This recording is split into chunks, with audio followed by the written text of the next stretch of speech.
بسم الله الرحمن الرحيم بسم اللہ الرحمن الرحیم۔ نبی کریم صلی اللہ علیہ وسلم کی ہر سنت سے محبوبیت کی ایک مقدار بندی ہوئی ہے۔ جس سنت پر عمل ہو گیا اتنی محبوبیت بڑھ گئی، حتیٰ کہ سر کے بالوں سے لے کر پاؤں کے ناخن تک جس نے نبی کریم صلی اللہ علیہ وسلم کی سنت پر عمل کیا وہ سارا کا سارا انسان اللہ کی نظر میں محبوب بن گیا۔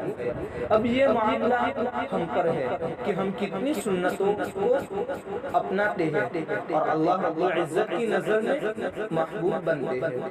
اللہ تعالیٰ نے اعلان فرمایا، قل کہہ دیجئے کہ اے لوگو ان کنتم تحبون اللہ، اگر تم اللہ تعالیٰ سے محبت کرتے ہو تو فاتبعونی، تو میری اتباع کرو، یحببکم اللہ، اللہ رب العزت تم سے محبت فرمائیں گے۔